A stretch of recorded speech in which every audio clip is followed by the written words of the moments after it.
Stone Story RPG. The game is a simple ASCII-based game. Based on combat, the player is not completely under your control. It moves on its own, so you can only control the weapons it holds.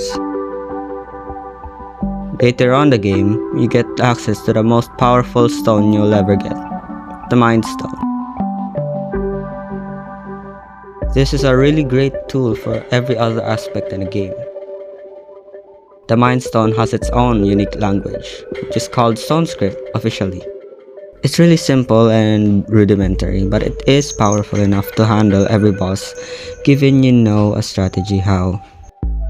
There's no way to check for errors both in the game, while coding, and in VS Code. There is a Discord chat room specifically just for this. There is also an issue if you have done your code and don't know what the code will actually run, like this for example. So here is what I'll do. I can assume you already know about Stone Script. I'll use it as my primary example. And I can also assume you know Stone Script, that you'll know what it will run just by looking at it. The purpose of these videos or series is to show you the progress of my work. So far, I've built a lexer.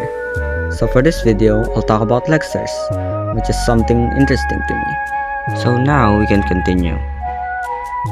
How does the game even understand your code? Well, you can turn these symbols or keywords like this question mark to an if word. So we can put this right here. And this faux variable, you can essentially just put it beside another word, like there's an identifier that is faux. So on and so forth.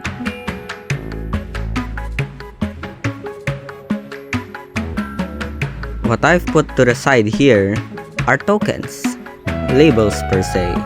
They are representations of what we've described. You can even say they're a different kind of language. This is what I did in my project. Let's leave our described code for later. So here is my project making the tokens.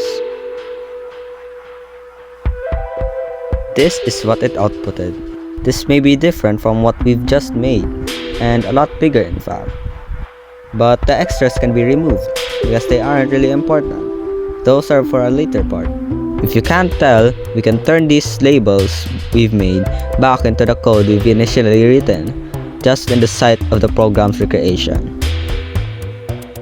This standard of turning our Stone Script code we write to labels isn't just for this special language a game has made. It's the golden standard for every language, all of programming alike. Let's take a step back a bit. We can take our previous example, and what if it was made by a beginner? Hypothetically, let's say he doesn't notice that this code is wrong. He's a beginner after all. So using a previous program before, and assuming you understand what we did earlier, this is its output. Let's assume we've already understand these labels, and we can analyze them since the lexer doesn't usually do this. Every token has its own line number and column start plus end. So if there's an error, we can grab that token's attributes so we can turn it into an error, like this space between the identifier faux and the equal label. This is an obvious error, so the way we can show this error to you is to get their attributes and show them to you. And we can do this for every other error we can find after lexing. What's surprising is that this is the very first step in making a programming language like Stone Script work, and there are more complex steps on the way.